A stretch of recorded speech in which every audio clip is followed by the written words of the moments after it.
Hi, my name is Tim May. If you'd bear with me, I'd like to make a statement.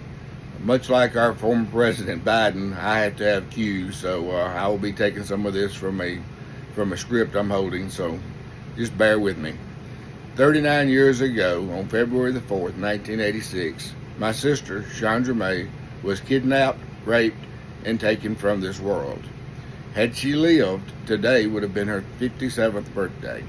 Most people in central Mississippi are familiar with my sister's case, so I won't go into all the details. I do have some things I would like to say. My family has waited 39 years for justice. My mother and father passed away without ever seeing the person who took her life held responsible, mainly because we did not know who he was. Around the end of 2020, a three-man cold case team was put together, and they were dubbed Old Dogs, New Eyes by WLBT. They were formed to help solve cold cases, with Shondra's case being a top priority. A few years later, Scott County Sheriff Mike Lee began helping the team with cost and manpower. This is when a new team was formed from the old one. It went to a 5-man team.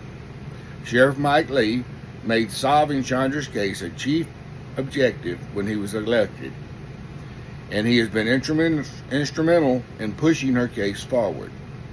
I owe him, the cold case team, and a host of investigators from the past a debt of gratitude I can never repay.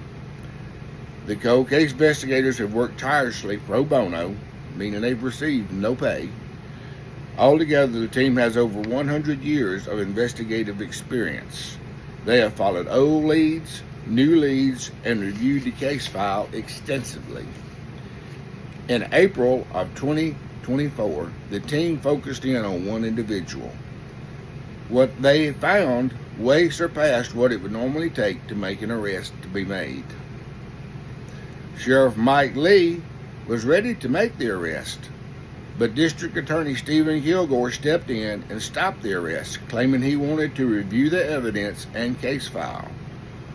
That has been 9 months ago, and still no arrest. I'm sick, I'm pissed, and I'm sick and tired of waiting. My family has spent countless sleepless nights, suffered 39 years of heartache, and 39 years of looking for justice. And there is no excuse for this not being taken before a grand jury when there is ample information to get the conviction. If case were active, the person would already be in jail awaiting trial. I'm very upset and confused. I've heard it said that fish rot from the head down. In my opinion, the head of this fish is District Attorney Stephen Kilgore, and there is something stinking in the way this is being handled and leaves me with a lot of questions. First of all, since when does the sheriff need permission of the DA to make an arrest? I know there's much information that I know much of the information, and there seems to be more than enough for an arrest. Why is the arrest not being made? Why go on TV and make announcements that an arrest is imminent and then do nothing? Lastly, why does one man, the DA, get to decide this case instead of taking it before a grand jury? Let them decide if there is enough evidence for an indictment.